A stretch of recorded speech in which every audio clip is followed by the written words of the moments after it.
La Galeria Adrià es va inaugurar l'any 1971, concretament el 9 de febrer, amb una exposició individual de Rafael Zabaleta. Va estar en funcionament fins al juliol de l'any 79, és a dir, pràcticament tota la dècada sencera dels anys 70, que es va tancar amb una exposició d'obra gràfica de Josep Guinovart. Aquests anys 70, quan obre la Galeria Adrià, que estava situada al carrer Consell de Cent, entre Rambla de Catalunya i Balmes, només estaven obertes la Sala Gaspar i la Galeria René Metràs.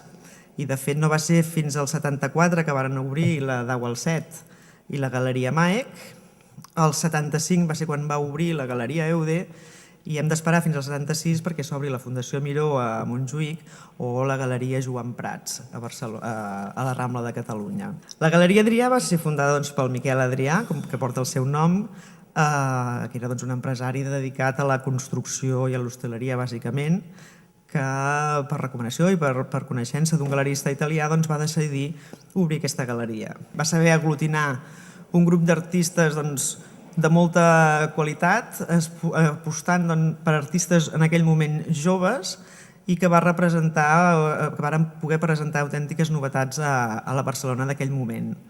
Nosaltres pintàvem el que ens semblava, el que volíem, a vegades amb un aire una mica, podíem dir, de gambarrada inclús, i hi havia una gent que eren, no diré franquistes de sentiments absoluts, però gent de molt ordre, que la burgesia tèxtil de l'època i compraven aquestes gambarrades que fèiem nosaltres. Una senyora sentada en un vàter i venia el senyor X i et deia, collonut, t'ho compro la senyora aquesta que està cagant i me la posaré al vàter de casa. Aquesta contradicció d'una burgesia que estava i havia estat implicada amb els nacionals, per dir-ho d'aquesta manera, ens reia les gràcies comprant-se quadros a gent que sabien que érem del bando contrari. Jo crec que per tots nosaltres la Galeria Adrià va ser una porta que ens va oferir poder pintar. Quan es va obrir allò, doncs el Francesc Mestres llavors va prendre la direcció de la galeria i va donar un tomb, perquè allò no anava ni amb rodes, era una cosa que no tenia cap sentit. I ell devia conèixer perquè havien estudiat junts al Serra de Ribera i el va agafar d'alguna manera i el Xavier d'alguna manera em va portar a mi, no sé qui més, i es va anar fent, es va anar conformant una cosa amb molta llibertat, perquè tampoc mai ens va dir feu això, feu l'altre, fèiem el que nosaltres sabíem o podíem. I això va ser molt important, hi va haver entusiasme. En un moment determinat al nostre país hi va haver més il·lusió. I l'Adrià, encara que sigui d'un fet social, el que va voler ell muntar la galeria, hi va posar una certa passió en això.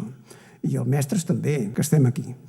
Això ens va donar l'oportunitat de poder pintar i això trobo que en un país que hi hagi moments d'aquests és de celebrar-ho.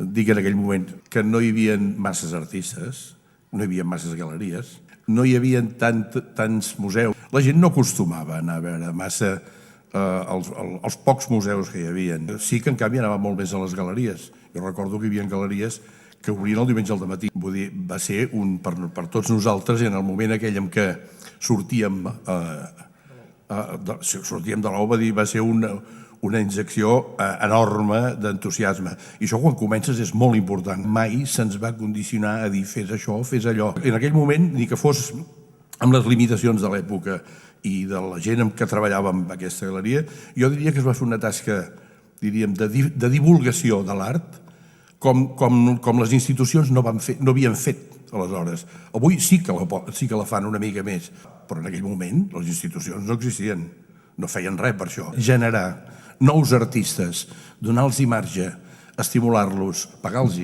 que això era important. Creure en ells. La primera exposició que jo vaig fer a la Galeria Adrià, me'n recordo que va venir a buscar el Francesc Mestres i jo li vaig dir, home, és que estic en un moment de canvi en què és una obra en què hi ha més investigació que consolidació. I em va dir, això és el que estàs fent, jo crec en tu i això és el que hem d'exposar. Una galeria que cregui en tu i que no et talli en cap moment, jo penso que això és importantíssim. La meva intuïció va ser en els artistes pagar-los un tant cada mes, establir unes condicions econòmiques. Quan es feia l'exposició es feia una liquidació. En aquell moment el col·leccionisme institucional pràcticament no existia.